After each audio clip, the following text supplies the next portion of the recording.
All right, welcome back, everyone. A little bit different setting today. We're here with my man, Roe. This is his training facility. So Roe is basically, if your kid has any athletic ability and lives in South Charlotte, you send him to Roe, and he turns him into a D1 or NFL or any sport. He does lacrosse. He's got it all going on. You send him here. So, we thought it'd be a good idea to film here. In the back, we got that's all the colleges that your athletes have gone to, right? That is Yeah. all the colleges that we have, Yeah. either current athletes at or alumni. Yeah. So. So he's got the resume. He's got it going on. So just kind of explain like what this whole place is, the training facility. Yeah, man. So we're in the lab right now. That's Yeah. what we call it, right? Yep. So we're in the lab. Basically, we're a sports performance company, Row Pro Fitness and Athletics. I'm Coach Row.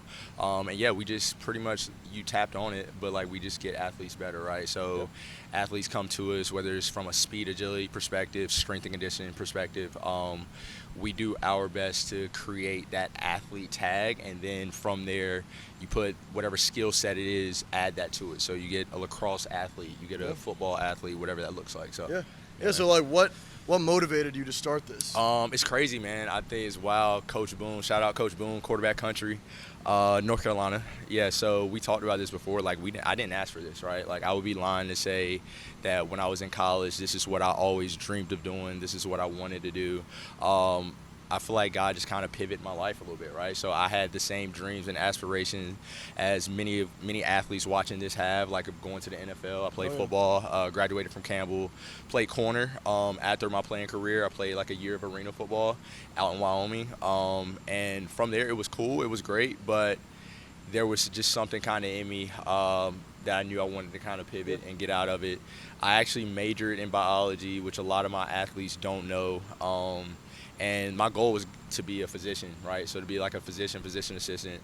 I had a year. I came home. I'm trying to give you the quick story. Came home, ended up coaching a 4th and 5th grade team at Cupperson with one of my mentors. So you started all the way there. You're just coaching a 4th and 5th grade team. Yeah. So Devin Reed, shout out Devin, his dad.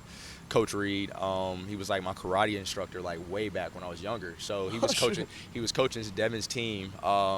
4th and 5th grade year. It was going to be his first year head coaching the football team. And he was like, hey, if you're home, I ran into him at a gas station. How crazy is this? Ran into him at a gas station. This is like while I was in pursuit of like wanting to reach the NFL type deal. And he was just like, hey, if you're home, can you help me coach this team? And obviously with it being a fall sport, like I was like, if I'm here, I can help out. But arena football's played in the spring. So I ran into him like maybe that summer. And I was hoping like, praying like I would be gone. But ended up not leaving, and then I reached out to him, was like, hey, like I'm still here right now, I'll come out, help you out, coach up. And that's kind of when it kind of dawned on me, and like I realized how much knowledge I had of the game. And I think the biggest separator, or I guess you can say like a gift for myself, is that communication level, right? So like being able to like have a lot of knowledge but be able to explain it to a 4th or 5th grader, right? And have them go execute. I feel like a lot of people can't do, no matter the play that you're at. 100%. Like you get some guys that play at a very high level, but there is like a barrier between the communication level, like when you're talking to like a younger kid. Yeah, like you could do it yourself, but you're unable to explain why you can do it to someone or how to do it. Yeah. Exactly. So like starting off with that, and like I was just kind of just doing it by nature. It was just natural, right? Like if I wanted a kid to get out of his break faster at the DB, like just getting him to understand like, hey, how to T-step, how to drive out of it. And kids were like applying it. They were understanding it, applying it right away. And then come game time on like Saturday mornings, like I felt like I was playing a game. Like I had the same emotions. Like kid, I'll never forget one of my kids. He had a pick, kind of lean, did everything. Looked lean, high pointed the ball, picked it off. I lost my mind on the sideline. He put that training camp right to use. it. And he was a smaller kid, so like you're playing 4th or 5th grade. Like your corners aren't the best guys on the field, right? Because you got to have them like in the mix. So it was like a smaller kid, and he was just working all year. Like we've been working on it. It might have happened like 3rd or 4th game of the season. He looked lean, picked it off, and you only get in middle school football, you get like 10 passes a game anyway. So it's just to pick it off is like crazy, right? So after that happened, man, I was like, dude, this is. I just kind of prayed about it. I was like, look, I think I'm aligned. Like I want to just start doing this full time. And one of my parents of that team, she had like older athletes that were getting ready to go to high school. So I started like speed and agility training them in the backyard. That's where it started, man. Just in the That's what's backyard. in the backyard, bro. Wow. Taking my bag, never forget, taking the bag to the house, going to train. And then my passion just grew for it, bro. Like, I really, it never has been, even to this point, it's never been about the financial gain or the financial side of it, which I would say to a lot of trainers, if you're watching this, like, do it from the heart, like, do it for the passion of it. And the financials, yeah, all that stuff will follow. But, like, that's what I think separates not only myself, but my team, everybody. Like, individuals that I'm around, like, they're individuals that are really deep and all the way all-in mentality And for it's getting not, athlete better and having an impact on yeah, athletes. and it sounds like something that you were kind of like alluding to, but you didn't directly say it, is like selflessness. Yeah, exactly. Being around people like that just makes everyone else better. 100%. Yeah, that's great. So that's how it is. Everything was kind of born and it happened. So if for anyone that doesn't believe that everything happens for a reason, listen to that story, man. The gas station, like just seeing gas station, like that's crazy. And I think another thing too is just like, no matter the status of where you're at, like, always be humble enough to talk to any and everybody, right? Like, I could have easily seen my mentor, Coach Reed, at the gas station, and he could have told me that, and I just kind of blew it off or whatever. Like, I'm bigger than that, right? Like, I'm trying to go to the NFL. I'm bigger than that. I don't have to do that. But, I mean, I was genuine. I was engaged. I was where my feet were in that conversation. I remembered the conversation we had, and I was home, and I was like, all right, let me reach out to help out, right? So I reached out to help out to him, and then here we are. Like, I mean, we're having blessings day in and day out. I mean, absolutely. I'll start it small, so. That's incredible, yeah. I mean, for me, even like trying to turn this podcast into something, I don't know what that may be, but like understanding that everyone starts at that level, and it takes time. It does. And it's very like encouraging and brings you back down to earth, to remind you, like, just stick with it. You right, 100%. And we live, and y'all, like, this new generation, they live in a world where instant gratification, right? Like, I want it right now. You get on Instagram, you see people posting all sorts of things, but they never show you. They show you the highlights, but they never show you like the lowlights and show you like really what it took to get there. And I think a lot of people, like, they see the facility that we're in now and kind of how we're doing. But man, like, we started, like, we were those trainers getting kicked off the fields, like going to the field, trying to find space to train our athletes, and then from there, man, just went that, like I said, that all-in mentality, and then we popped up and here we are. So heck yeah. I mean, so all right, so let's get into that. Here you are. Very established trainer here, so I kind of want to dive into, you know, like just different aspects of training. So for starters, I've always wondered, what is, from a trainer's perspective, the most important quality that an athlete can have? I think obsessiveness. Oh, okay. Yeah, I think the top athletes that we have that come through here and make it to NFL, whatever pro league they're playing in. We actually got, shout out Kobe Bars, we got a guy playing in PLL. Got our first lacrosse professional, right? That's sick. But like all these athletes, they're super obsessed with the game and getting better, right? So like, they don't care if it's like a 6 a.m. session, a 9 p.m. session. So they're gym rats. We call them like lab rats here. Like, they're lab rats. Like, you gotta like kick them out. Like, hey, you gotta go. Like, you have to almost pipe them down. Like, you have to like chill out. We don't want to overdo it. I feel like that translates to anything in life. I feel like, now that I think about it, if you ask anyone that is successful, like, start describing yourself. Right. They're eventually going to tell you, "Oh, I was obsessed with it." Yeah. Obsessed with success. Gotta be. Yeah, you got to be. So, I think that's it. Just the obsessiveness of wanting to be better, and do better, and never get caught up on like the stage of where you're at, right? Because as the accolades begin to pile on, like, you can't get caught in the hype. You get caught in the hype. Like, all the ones that do make it, like, they're just level-headed, man. Like, they're all the way. And I just, speaking on, like, first one thinking of is like Sam, right? Like, Sam, like, that's one thing I always loved about Sam since following him all the way through his middle school, high school career, is like the accolades piled up, and he never changed who he was and what he did. Like, it never changed his work ethic. Anything that he's done, it didn't change, right? So that's one trait I would say is needed. Absolutely. Yeah. Yeah. What's more, this is more like a tangible thing, but like, what's something that you've seen when you've trained athletes that kind of like signals that siren in your head, and you're like, all right, this guy's different? You know, like, from a physical standpoint, or can it be like from a physical standpoint? Well, physical or like, or non-tangible and tangible, like sure, tangible and non-tangible. Yeah, so I think from a physical standpoint, for me to say that an athlete is built different, whether it's from elementary, middle, high, college, professional, is the body control, right? Okay. So the most elite athletes that you know, like That makes sense. they have like a crazy body control. No matter the type of drill they're doing, they're always able to like push full speed and just be controlled going through. It's like it's weird. I can't. I'm explaining. I'm trying to, but I see it better. Yeah, I know what you're super controlled. Like you get, and I think that's what separates like a NBA, NFL guy that you see that's like 6'9", 6'8", and we look at him and we're like, man, like we look from the TV and like, oh, I can do that stuff. Like, yeah, you feel like you can, but until they walk through that door and you see the height, that's the same like clumsy guy that's in your class that has 2 left feet. It's the body control at that next level that really separates. Even the smaller guys, they're shifty, quick, whatever that looks like, but their body control is always there. Like speed is always definitely like I can say, oh, he's built different, but if he doesn't have body control, he can't get in and out. And there's a lot of guys that are very fast, but the body control with the speed or with the leaping ability, that's absolutely, and that makes sense when you explain it. I think Tyreek, just speaking of Miami guy, so like you know, I'm a Miami fan. Yeah. So like speaking of like Tyreek's speed is outlandish, it's crazy, right? But what makes it crazier is his body control. He can run decent route, like not even decent. He can run routes. He's a good route runner. He's a route runner. But the reason for it is like you remember when Jalen Ramsey called him a return specialist? Yeah. Now they're on the same team, and he is not a return specialist anymore. Right. So it's just like obviously speed, agility, all that stuff, but the body control on top of that. I'm trying to give you like unique answers too, not like a standard. No, 100%. Oh, speed. Yeah. And then like, non-tangible. What are we thinking? Like this guy's different. He's got that. Some loose screw in his head or something. I'm not even gonna say loose screw.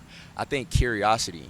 Okay. Right? The athletes that are constantly like asking me questions, even on a perfect rep, comes back and is like, okay, Ro, I noticed like you said that was a great rep, but I felt like my left foot was like outside of my frame a little more than my previous rep. Is that okay? Like, okay, like you're obsessed. That shows that obsessiveness that we talked about. So, like the curiosity, like being inquisitive, asking questions, on top of being that elite. Like you looked good going through the drills, but yet you want to learn more to get better.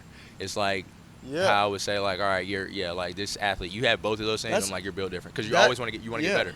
Yeah, those obsessiveness and curiosity essentially just means you have a crazy thirst to get better. Exactly. And so 100%, dude. Like in anything in life. Yeah, I like that. What about like non-teachable traits? Like, is there any non-teachable trait, maybe in specific, that is very important towards an athlete's success? Competitiveness. Yeah. That's one of those things. Like, I can try to force a kid to be like a little more competitive, but overall, like, you see it like at a very early age, right? Like you can see like that's the kid, and it's crazy because like that's probably the kid that you played with in second grade, and they used to cry when y'all lost and used to pick on him. And everyone used to make fun of him, but he was but like that kid just was super competitive, used to hate losing, right? Like I think almost to say like I think I've had conversation with a lot of our athletes. They used to cry when they get mad, right? Like they used to get upset and like you would cry whether it was a loss or somebody hit me hard. It's just like that competitive grit and just I never even like thought about that. Yeah, like think about the kid that when you were younger, like you were like, man, why does this guy care so much? Yeah, that's what you need too. That's an extra piece of it because you have to be competitive. Yeah. To go high level, to go super high level. While we're on the topic of like maybe those guys, not to say that this was that kid when he was in second grade, but I'm assuming the most talented athletes that have come through these doors at RoPro, they have that ultra competitive edge. 100%. In your opinion, who would be, if you had to pick 2 guys, and this isn't putting any other guys down, but if you were to pick 2 guys that you think are the most talented athletes that maybe you've ever trained or have ever come through these doors, who comes to mind? Automatically, the boys that just got drafted, man. I'm going to say Will Shipley and Malik Mustafa. Okay. Like, these are 2 guys that Coach Matt, myself, Coach Chris, Coach B, all of us, we used to say in high school, bro, we were saying, like, they're going to the league. Oh. It was a no-brainer. Yeah. And it's crazy just speaking on that. Like, we did Shipley did his commitment video. Like, we kind of collab with Shipley for his commitment video to go to Clemson. Mama Ship said the most savage line on there. She was like, you will be watching him on Sundays. In the video, Eric, you got to go look it up. Go find the video. Now they got Saquon and Ship in the backfield. Ship in the backfield, and then you got and then Malik out there with the 49ers. Yeah. And I think for them, like everything that I just said, being inquisitive, embody it. super competitive. When these two work out together, like, it's crazy. Like, they're super competitive. And it was crazy just leading up to the draft. They were training together, and you could just feel it in the room. Like, they were just super competitive on how they were pushing each other. It was a friendly way, right? Like, we both, because they are brothers. They're like, they feel like they're brothers. And they push each other extremely hard. But yeah, they have all those kind of intangibles that we just talked about. And yeah, I mean, specimens, man. Like Shipley, he's very versatile. If a guy comes through these doors and they have that mentality and the athletic freakishness, I mean, dude, all you got to do is get the right trainer and you're It's done deal. It's done deal. Yeah, it is. Yeah, that's incredible. Yeah. Shout out to my girl. Shout out to my girl Jordan too. Jordan Case. Okay. So she's a female athlete. We said two guys, but Jordan Case, she's by far the most freakish athlete that I've seen, from a linear speed standpoint to like agility standpoint, strength. Oh yeah. Like everything she possesses. She's at Stanford. She's playing lacrosse at Stanford, but she's a freak. And she carries all those same intangibles that I talked about. Like, and it's wild that we're talking about this now, and I'm really putting it like checking off the box as I'm saying these athletes, and they have everything. And you're realizing like, oh my gosh, these are the people I'm describing. Yeah, these are the people. Yeah. Yeah. 100%. So as a trainer, you know, how are you able to create like a deepened sense of confidence in these athletes? How do I stir up, like, you got to know what makes an athlete tick too, right? Like so you have different type of athletes, and being that here at RoPro we train athletes at all different levels, like elementary, middle, high, college, like I said, pro. So you got to know how to talk to that athlete to get the best out of them, and preparation is going to drive confidence. So right? Is that more of like a, depending on what age they are, or like you personally get to know them? It's more of a personality, I would say, almost like the type, because I mean you can be a college kid, right, and not just saying introverted automatically assumes like you're soft and you don't like people yelling at you, right? But at the same time, like I know there's certain athletes that I can tell them like they did a really bad rep. Like I can just say like flat out, that was a trash rep. That was horrible. And they'll take it. Get back on the line and do it again. You know what I'm saying? I can tell them, because that's going to actually amplify them to be better. Yeah. There's some athletes I tell that, and they're going to kind of like shut down a little bit. Yeah. Not from a way of like, just like go curl up and go cry, but it's just like, all right, they're kind of out of it a little bit now. So the way I still have to, as a trainer, I still have to allow them to know that that was a bad rep, and I want better out of it. Without destroying the confidence. Without destroying the confidence. Because at the end of the day, I think the way you ingrain and build more confidence is through preparation, right? So like coming here is preparing you for your sport. So naturally you doing the extra work is going to help build your confidence a little bit. So what I don't want to do is kind of strip it here, right? Because some colleges, like some kids, or in programs where you can't control it. You got to coach this constantly. I got a coaching style, a coaching way. I don't care about how things are ran, and I'm going at you the way I want to. And I actually like learned this stuff. I think it was like a 30 for 30. No, it wasn't a 30 for 30. It was an ESPN show or episode or something with Nick Saban. And they were saying like he spends millions of dollars to have like psychologists come in and get to know his players. And that makes total sense, yeah. Yeah, because you got to think, like, how is he on a run? Like, all these top colleges, like, how are they on a run this long? And it's college. Every 4 years, you got new kids coming in and out. The league is one thing, right? Patriots went on a crazy run. It's like you can hang on to guys for a really long time. But when it comes down to, like, a college program, even high school program, like, running, like, consecutive years of, like, championships or whatever it looks like, whoever that head coach is, that leader, he understands every player. He has a system of how he does things and a culture, but at the same time, he understands his players. Yeah. So that's really huge. 100%. You think the whole thing with the NIL has something to do with Nick Saban not being there anymore? 100%. Yeah. 100%. Because maybe he can't implement that as much because, I don't know. I don't even know like what the exact reason. They said his wife on a recruit. I don't know. I don't know if it's factual or not, but don't quote it. Yeah, don't quote it. But they were saying like his wife they had like a recruiting visit and just doing it like they've done every year, standard. She takes them the breakfast that Saturday morning or something like that, have breakfast, and she gets to talk to the moms and get to like feel the moms out, hear what they want. Yeah. And it used to always be like, I want you guys to help make my son a better man, better athlete. Now it's can you make him money? Can you make him how much money? No, not even like can you make how much money can he make here? And it was just kind of like, believe it. Yeah, and it was kind of going against Nick Saban's like morals of what Yeah, he yeah. represents and what he wants. And I think he did know, like he knew it was gonna get crazy. And it is like it's getting crazy. Yeah. Everybody across the board. Some people were saying like, oh well, Nick's been paying his player. I have no clue on that, but I'm just saying like it's chaotic out here, Yeah, right? Like absolutely. I think they got to figure out a way.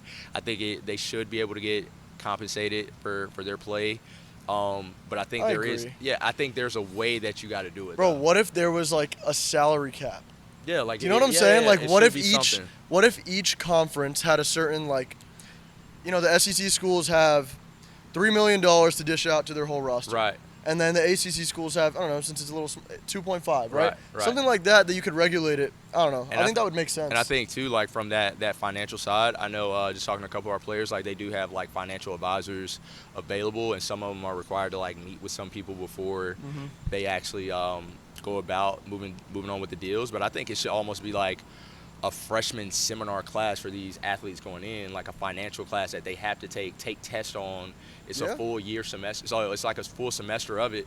So that way you don't get like you got kids coming from like poverty, jacked up situations, and you throw $1 million like, in front of them, they don't know what to do they throw with $1 it, million. yeah. They have no clue, and you're really just setting them up for destruction. They Sure. have family, like they're trying to take care of. It's like at least allow them to like, all right, you can get paid the second semester. First semester needs to be you understanding your financial like situation, and maybe you pay them like a very small chunk of that first semester to see how they manage their money. I don't know. Dude, I think that's actually just making- very interesting and like Yeah. insightful. I think it would work. I don't Yeah, know. I don't yeah, think it. yeah. I don't think they're ever going to actually implement it. No, not at all. But I think they that's need to very do something, smart. though. Yeah. Yeah. Hey, maybe Appreciate you it. could. I don't know. Maybe you Come on, propose man. that to Let's them. go, I don't know. man. You Hey, go out there and you talk to them. NCAA, let's go. Reach out. Let's figure this out, man. Row time. Let's take care of our athletes. A little off topic. So let's get back to training. Just a couple more things about that. Okay. Kind of a weird question, but what do you think is more important if you could just have one thing as an athlete? Uh-huh. Elite speed or elite agility? Elite speed. Why? Speed kills every time. I think. Well, what if you just have what about prime straight example? line Like speed? I said, yeah, that's what I said. Like prime example. So we said Tyreek, right? Like I think Yeah. elite agility, you're gonna be able to make guys miss, but are you gonna be able to get that separation? I thought you would. but- Well, I thought maybe wouldn't agility? No, I guess agility is once you get it in your hands. Yeah, like no. Once you get it in your hands, like we're saying, like okay, you make a guy miss, But can you like that's get gonna be that? good for 5. And then even let's talk like trenches, right? Like down in the trenches, like if you got a DN that's very agile, he's gonna create the separation to go make a play on a quarterback. But if he can't run that curved linear to go walk a guy down, Oh. right? I mean. I- Speed kills. I mean, it's definitely it's an argument. opinionated, Yeah, but it yeah, is, no. it is. That's an argument that could definitely go. But I think elite speed. If we're just saying not from a specific position, just across just across the across. game, across the game of football. If we're Football, we're talking about talking football, about, I think elite speed. But I need curved linear to be involved in speed as well. Okay. So like the ability to bend and curve while you're running. Because if you got just linear speed, like you're saying, like Yeah. that's a tough one. And one more thing, kind of going off of that, elite first step or Uh-huh. elite like distance speed, 15, 20 yards downfield, Right. or that first step. First step. Okay. I'm gonna go first step. Okay. Only reason I'm gonna go first step, to get to that open field, you need that first step. So I would rather risk my chance of a guy having the first step to gain at least 10 yards. Then Then all right, he needs to get rolling first. And I think even when we think of like these elite speed guys, like 40-yard dash is obviously a common used test to determine where Yep. somebody's speed is. So your money in your 40-yard dash is made in that first 10 yards. So Yeah, I didn't- yeah. like if you're able to accelerate off quickly, then from there, like that you're good. So Heck yeah. I would go first step speed, first step quickness. some good insight. Yeah. Yeah. What is a fatal flaw that you've maybe seen in an athlete or athletes that have come in that maybe the guy had loads of talent, but Yep. because of this flaw, it prevented him from reaching that next level? I'm gonna say, I have a guess.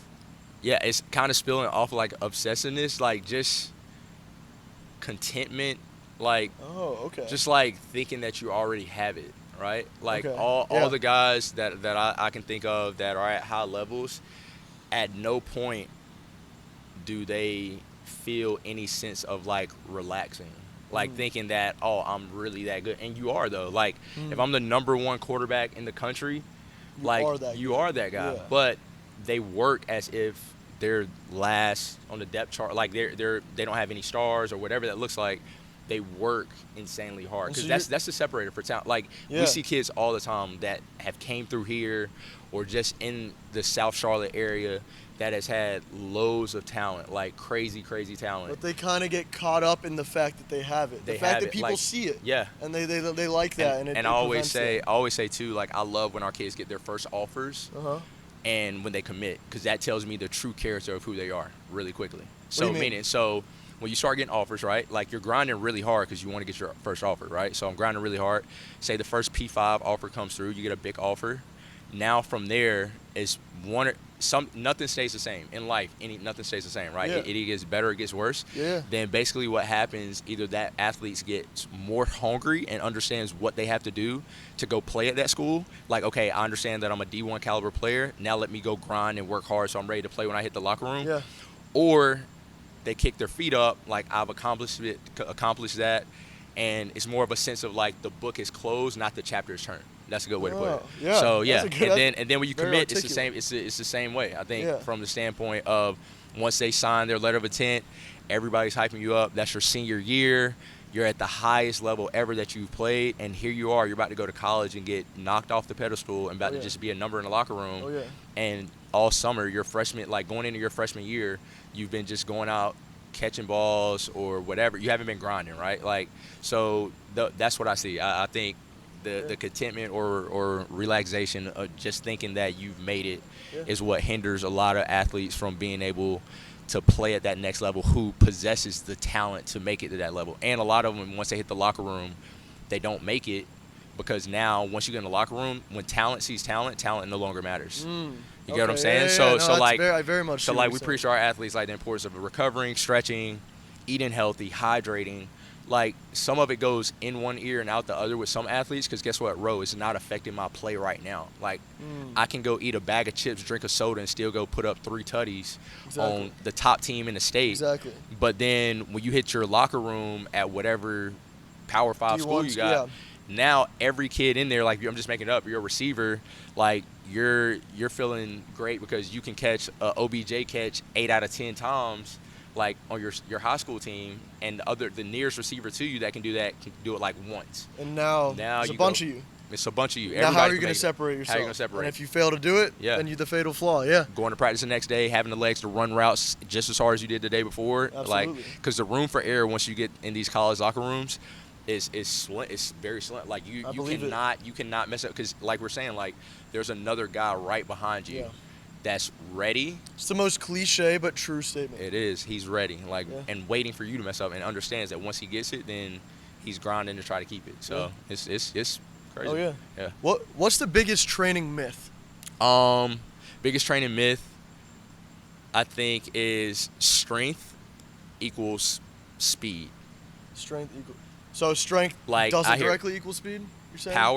Power does. I think the power output, your ability to move it fast, right? Like, so if you're lifting weights, I think you squatting 500, 600 pounds is not going to correlate into me saying like, oh, that's a fast kid. Because we've had plenty of kids that can't squat. Like just saying like, all right, college football, which is what we're talking about, they can't squat. Say let's go receiver. You got a receiver that can't squat over 315, which in a college weight room, that's light. Standard. Right, standard. Yeah. But then you have another receiver that's squatting 600 pounds, 500 pounds. I'm not going to Hurts squat. Yeah, I'm not going to automatically bank that guy lifting heavy weight is going to be faster than that guy. Yeah, so and you think some people do think that? I think I've heard it before. Like my kid, hey, we know my kid needs to get stronger, but we got to start lifting weights, right? Like we got to start lifting weights, and it's a way that you lift weights. And I think that's maybe another common thing, like to think that lifting weights is automatically going to make you a better athlete.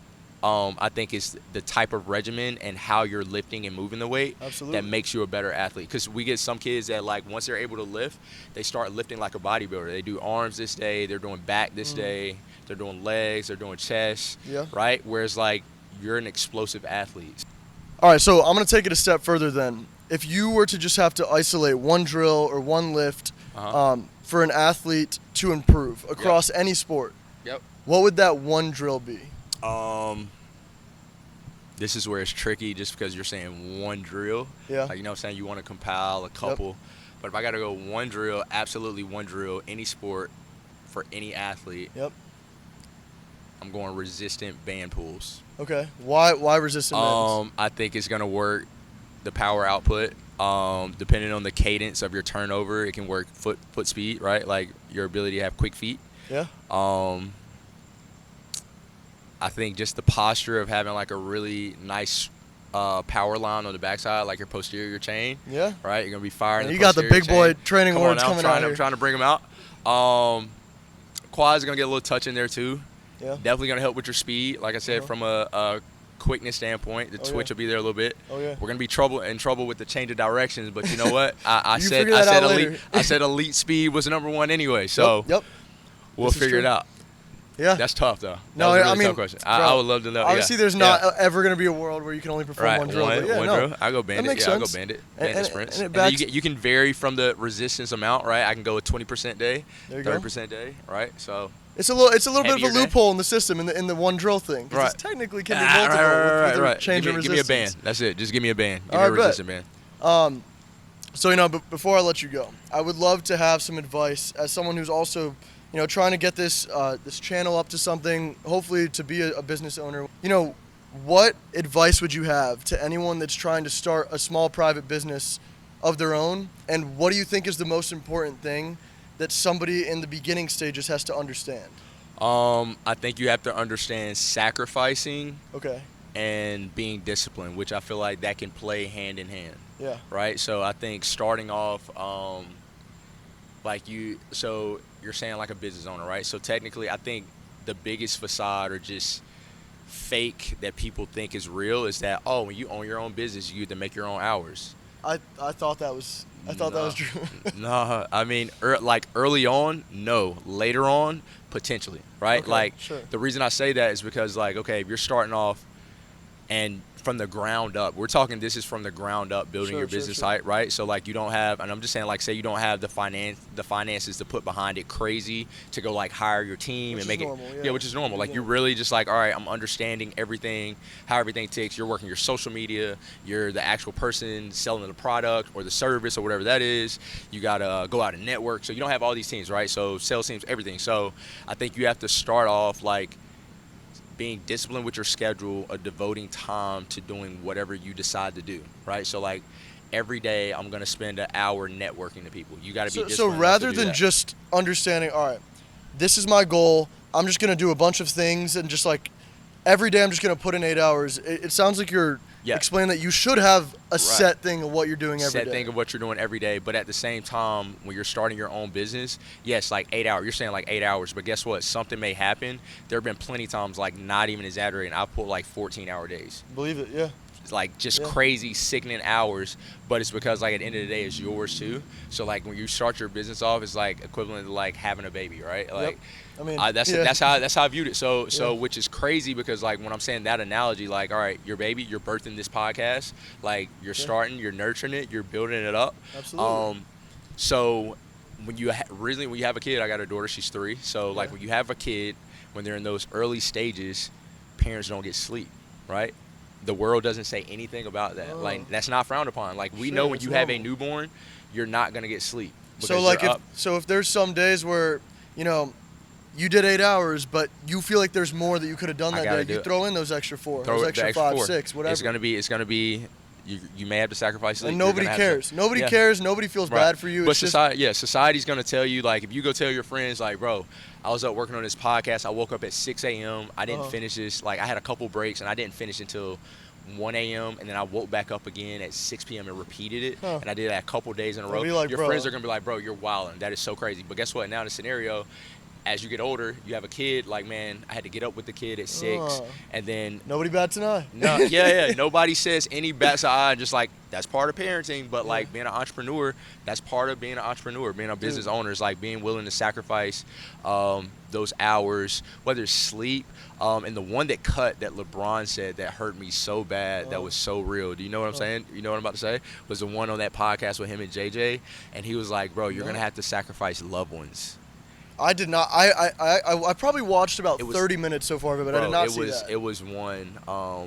You're probably going to have to sacrifice loved ones. You will. If you want to be great at what you do, you're going to have to sacrifice loved ones. From the standpoint of, like, my rock and foundation is, like, my wife, right? So, like, she understands, like, the time, the commitment, everything that I'm doing, but I have to reciprocate that and give that back to her. When it's family time, it's family time. I try to shut it down. But, like, she knows what it takes to, like, have to try to run a business, right? So she keeps me kind of sane and understands that, like, okay, this is what's on our schedule, but if the right thing or wrong thing happens to the business, she knows it may be a stop, drop, and roll situation.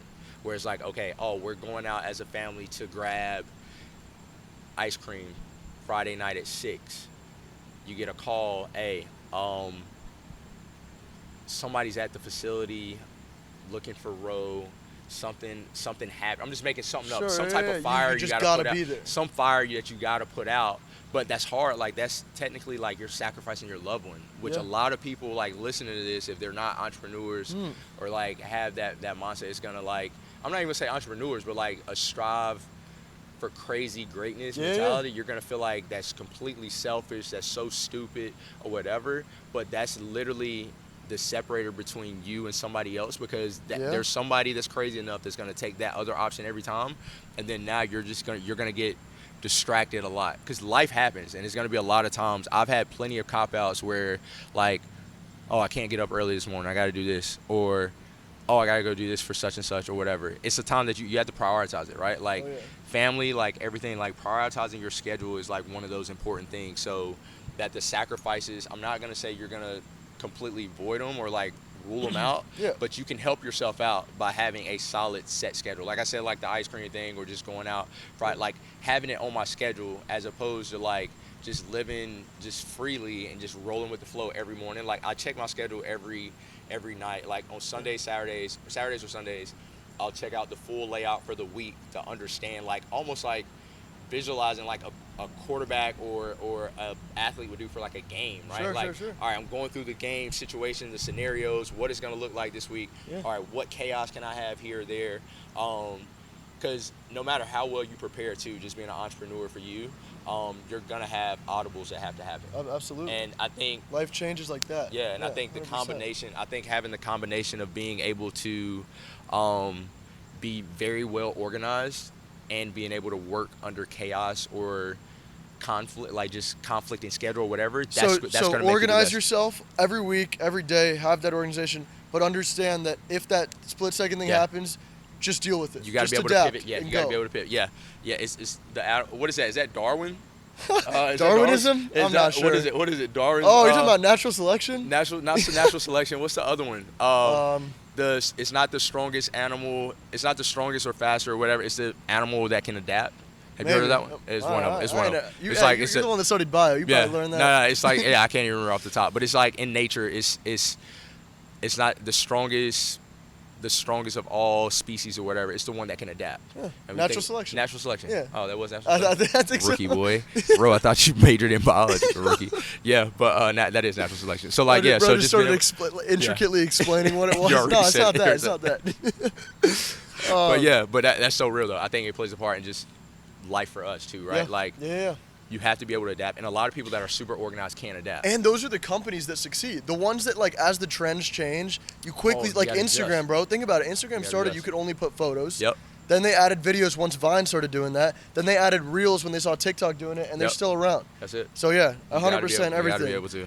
If you could go back 10 years, or whenever, I don't know when you officially started it, but let's say you go back 10 years, you're kind of getting this whole thing on the road, Road Pros starting to build up.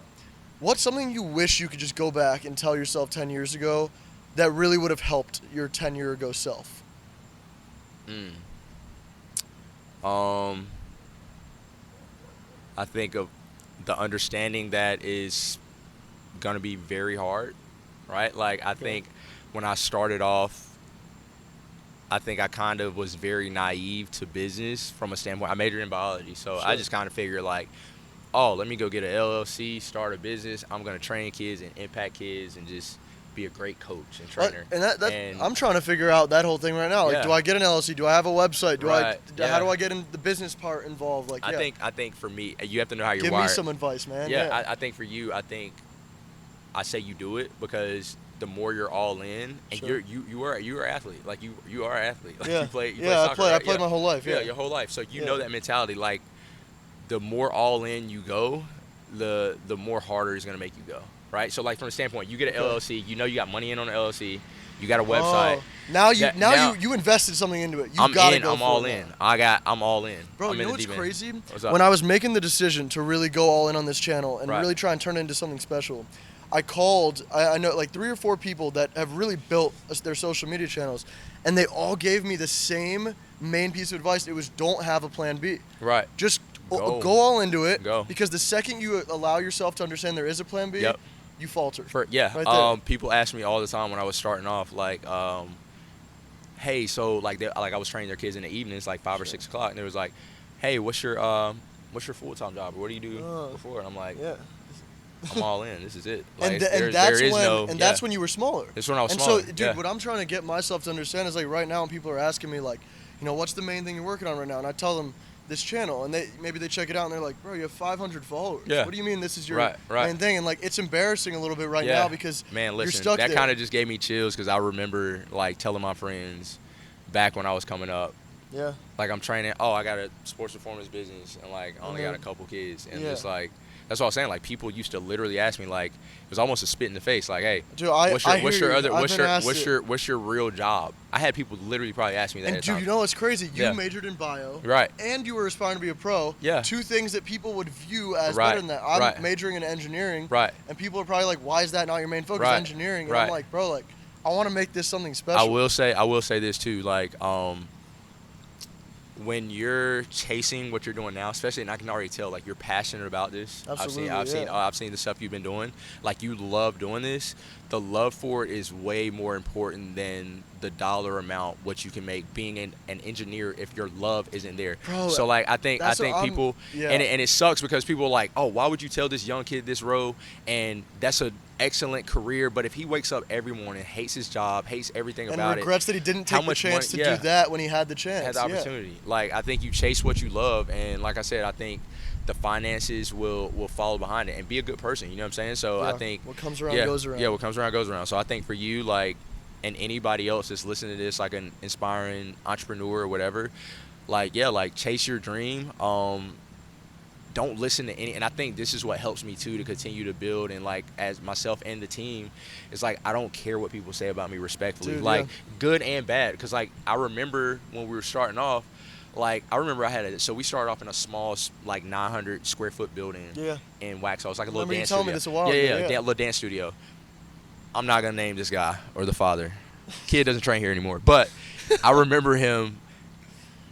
I remember him looking in the, like it was like a little mirror that you could, or not mirror, like it was like a window that you could Yeah. look in to see. I remember seeing him like looking and frowning, and I thought something was wrong, like with Yeah. the training or something I was doing with his son. I think it was like at the time maybe like a little water break, and I go over to the door and I was like, "Dad, are you good?" He was like, "This is it." I'm like, And it I'm still like, sticks with you. You still oh, remember that. I think that's a dog mentality trait. Is like MJ and Last Dance, like take everything personal. Yeah. I do. I keep receipts all the time, and I and never still- put it out and there. Still be a good, because you're a great dude, man. Yeah. Like it's not like you're taking it personal and you Nah, hate not everyone by that- anything. Yeah, and I wouldn't. You're dare- channeling it the correct way. I just yeah. challenge. Yeah, exactly. I put it into my craft. Like I remember, vividly remember that happening. Like, oh, that's it. But now, guarantee that same guy that or father that will walk through here will probably be like, man, Whoa. this is crazy. I Yeah. knew you would make it. Y'all are great. But I just don't yeah. listen to any of it. Like, just don't listen to any of it. And every day, wake up in the morning and strive to be the best person that you can be. Like, be better than you were yesterday. I know that's so 100%. cliche. Like, people say it all But the time. it's true, yeah. But yeah, it's 100% real. Like, if you can wake up every day and just be like, all right, what did I do yesterday? Man, I got to get more discipline on that. I need to be better love here. I that. need to be I better love there. that, So bro. that's 100%. Absolutely. That's it. In your opinion, Uh-huh. what's the best way? Because right now, the stage I'm at, I'm really trying to broaden my network and really just like show people like they can trust me and like Yep. establish that network. So like get there, but then also maintain it. You're someone that who is continuing to broaden it, but you've already done it. Mhm. What is your piece of advice?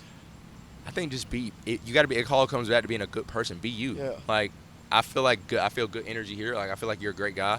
Appreciate that. Yeah, I do. I feel like you're a great guy. Feel the Like, same way. I've heard good stuff about you too. Like Mindy, Graylin, all them. They talk about Yeah. like, Appreciate that. and I think like if you be a good genuine person, like going into a networking opportunity, like almost the way you get them to trust is like, okay, what can I do for you too? Like what can I do for that person first? Kind of puts their guards down, right? Like Okay. I'm Yeah, not yeah, really yeah. looking for, because everybody's always I'm not looking for a something. favor. Yeah, How it's can I like, help you? what can how can I help you? Okay, You know what I'm saying? yeah. That kind of, I think that does take it down. Because I've had opportunities to train like NFL, obviously NFL athletes, but like children of NFL athletes, and I don't take that for granted. Like these are guys, especially if their kids are playing football too. It's like, all right, this is a guy that you've played it. You're a 1%er, and here you are trusting me to train your Your kid, athlete, yeah. right? But like when I initially may have ran into that athlete or that NFL father or whatever that looks like I never go into, hey, what's up? My name's Coach Rowe. I'm trying to train your son. Okay, Can yeah. they come train?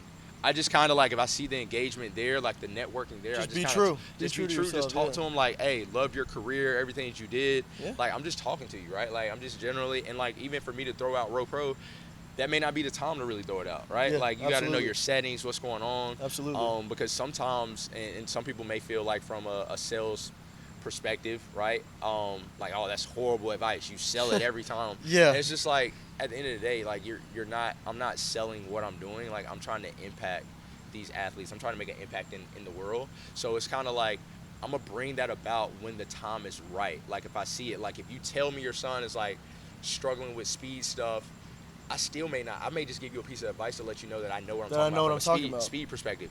Oh, so what do you do? Oh, I own a facility, RoPro. Because now you're more eager, like, oh, like especially being like I'm just using the NFL fathers Yeah. from that perspective. Because then now it's like, oh, like you're a trainer and you didn't even ask me. Oh, I gotta get my son to you then, man. Like, let's talk, let's network, let's talk more about like what you got going So on. you have to. So you got to find that balance between being extroverted and getting your name out there, but Right. not being like desperate almost. Exactly. And just letting it come to you. Right. Letting the game come to you pretty yeah. much. Not being really just pushy. You can, and I mean, for certain businesses, it works out. Like, Sure. hey, somebody's looking at this right now saying, "Bro, you're an idiot." that does not work. You got to tell everybody what you're doing all the time. But I think the elite brands, like the super elite, think about Rolls Royce, Bentleys, Ferraris, Lamborghinis. They basically I've just never show seen a you commercial. their product. I've never seen it. like a commercial for them. Like, and I think You're right. I It's think actually crazy to think Eric about. Thomas actually spoke on that. Like, Bentley's never go on sales, and he was just like, yeah, you see a Kia commercial all the time. All hey, the time. come buy a Kia and yada yada yada. And So- maybe it works for them. Right. And But yeah. Bentley, they don't Yeah. have to. And I think for you, the product that you're trying to go, I'm saying product, but service. No, I get it, Like I you get want it. to have higher status people on your stuff. It's not like you want to just walk in the store and have a guy that's shopping for bread. Hey, I Yeah. want you to get on my podcast. Yeah, Unless yeah. he has some dope stuff to say. Yeah, about right? some bread, maybe. Right. But like, if you're trying to get like tap into like, what does it take to be a professional athlete, a vet, or whatever, like Hall of Famer, like you got to approach these guys correctly, because like Sure. they're getting approached all the time from the pushy method all the time. So I think with your presence, like definitely introduce who you are. You can tell what you have going on, but I Sure. don't feel like you have to be absolutely pushy. Sure. It's just like the opportunities are there. Or you have somebody reach out, like kind of like our situation, Sure. like Brody, like you had Yeah. like the whole fam, like The whole fam co-sign- just- co-sign for you. I'm like, Yeah. oh, and I know them. I'm Yeah. like, yeah, oh, Lucas, and I saw your content real quick. I'm like, he's professional at what he's doing. Heck yeah, oh, appreciate done, that. I'm gone. You know what I'm saying? Yeah, yeah. But it's gonna be some situations where, like, that networking is not there. Like, there's no kind of synergy. It's nothing that's You just that's gotta be connected, okay with tethered it to it. and Yeah, just you build just it. gotta, you gotta build it. You gotta figure out a way to build it. So, Yeah. yeah, man. Absolutely. And lastly, on your end, I know you're constantly improving, and that's why this place is what it is right now. And like you got such a big network of athletes coming to you. But you know, what can you do as a trainer going forward to keep improving for your athletes? Man, continue. One learning. thing, I one would thing. say continue learning. Okay. Like you kind of said, like Don't get complacent. Don't get Don't feel like you complacent. know too much. I know too much and I know everything. Times change, athletes change. Yeah. We see it now, like just in the game of football. We want to use that, like the game 20 years ago, run first, everything, right? Like Can't be an old head. Yeah, you can't be an old head, bro. Yeah. For myself, just continuing to learn and be humble enough to learn from anybody. Like if you have something, like right now, if you were like, bro, hey, you know when it comes to plyometrics and you tell me something on like training plyometrics and you just kind of ran down your list, I'm going to listen to what you're saying, digest it, and maybe go do my research behind it. But like, I'm not about to sit up here and say Lucas knows nothing about it, like, and just let it go out one ear, because like that could have been a learning opportunity for There you me, right? Like View I could've learned. so like on it. So I guess, kind of like trying to put that into my own life, view criticism as an opportunity to get better. Yeah. Or view advice as an opportunity to at least take the chance to like take it a step further and research it a little, right? 100%. Yeah. Like you got, because it could be like an older person, older gentleman. You may see somebody he's never had a podcast, but he could tell you something. Sure. He could drop a nugget for you that's beneficial for life. And if you just sit and like, if you're listening to him, just like, man, you don't even have a podcast, you don't even know what's going on, you don't even have Instagram. Yeah. Like, you know what I'm saying? Just make it so nuts. I'm not gonna listen. But it could have been like, just like one little piece. He could have said 1,000 words, and it could have been just like something, one or two sentences that kind of hit different, and it's just like, oh man, like I can take that away. You know what I'm saying? Like that's something that I could apply to my life. So yeah, just being able to do that. I love it. Yeah, man, I really appreciate you coming out here, just Absolutely. talking to me, taking the time out of your day. I mean, when I got here, there was athletes training. Yeah. In the middle of our thing, I saw some people pulling up, so Yeah. I know you're busy, so I really appreciate that. For And sure, for all sure. high school athletes or college athletes or middle school or elementary school, if you live in the Charlotte or the South Charlotte area, Ro's the man. Send your kids there, send yourself there. I will leave all of your links and I appreciate it. anything for anyone watching this video. So I'll make it easy for you. Just go in the description. Appreciate it. You see it. Ro's the man. And the Row Pro gang, Row Pro fan, make sure you go follow too. Don't go watch this video Appreciate it. and don't follow, subscribe. Go subscribe. Definitely check out the podcast. Appreciate Gotta it. lock in. Appreciate it. Yeah. That's it, man. And for those of you that are tuned in and watching this right now, I appreciate you guys taking the time out of your day to watch this. I hope that you guys were able to learn as much as I was able to learn from somebody that trains at the highest level like Ro. And yeah, you learned something today. So yeah, appreciate y'all for tuning in and have a great day. Preach.